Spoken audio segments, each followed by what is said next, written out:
Assalamualaikum warahmatullahi wabarakatuh. Salam Pramuka. Perkenalkan, nama saya Wahyu Nawangwulan. Saya Lisdianta Dinugraha. Kami di sini akan menjadi pemateri. Materi yang akan kami sampaikan yaitu apa itu SKU, SKK, TKU, dan TKK. Jadi, simak dengan baik dan jangan lupa dicatat ya. Selamat menonton. Materi yang pertama yaitu SKU atau syarat kecakapan umum. Adalah syarat-syarat yang digunakan untuk menempuh sesuatu atau materi-materi umum yang ada dalam gerakan pramuka, dan ini bersifat wajib.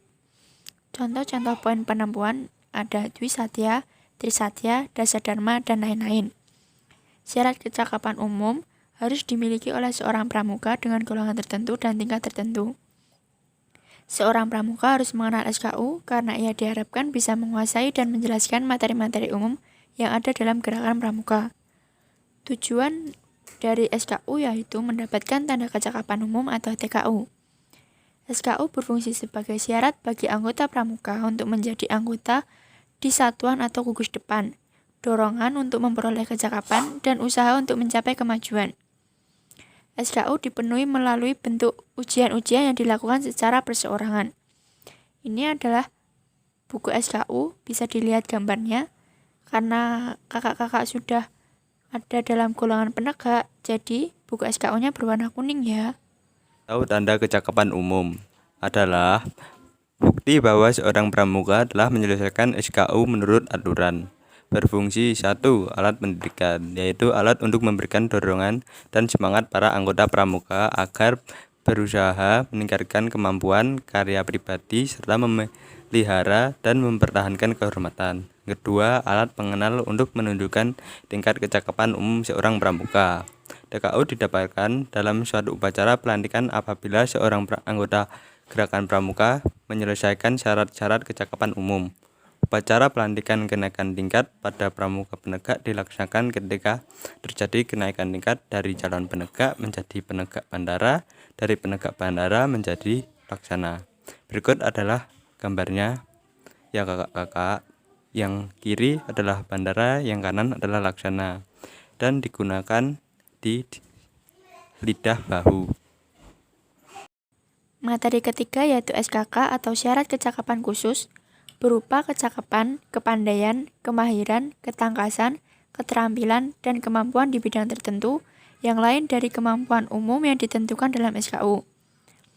SKK merujuk kepada kemampuan perseorangan atau kecakapan seseorang sehingga bisa didapatkan sesuai dengan kemampuan, minat, dan bakat yang dimiliki atau yang bisa dilakukan oleh seorang pramuka. Tujuan menempuh SKK untuk mendorong seorang pramuka untuk memiliki suatu kecakapan dan dapat digunakan untuk hidup bermasyarakat. Penempuhan SKK dapat dilakukan sebelum bantara. Ada 5 bidang dalam SKK. Yang pertama ada agama, moral, spiritual. Yang kedua ada patriotisme dan seni budaya. Yang ketiga ada keterampilan. Yang keempat ada ketangkasan dan kesehatan. Dan yang terakhir ada sosial, kemanusiaan, dan gotong royong. SKK atau tanda kecakapan khusus adalah bukti bahwa seorang pramuka telah menyelesaikan SKK sebagai apresiasi atas kemampuan seorang anggota pramuka dalam suatu bidang tertentu.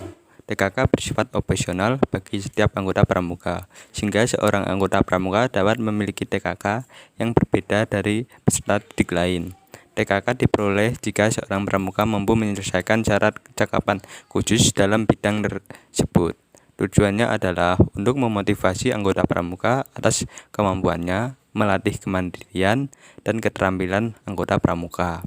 Seorang pramuka harus mengenal TKK, karena TKK berfungsi sebagai dorongan bagi para pramuka untuk memperoleh kecakapan dan keterampilan yang berguna bagi kehidupan dan kehidupan sesuai dengan bakat dan keinginan sehingga dapat mendorong semangat menjadi wira swasta di masa mendatang.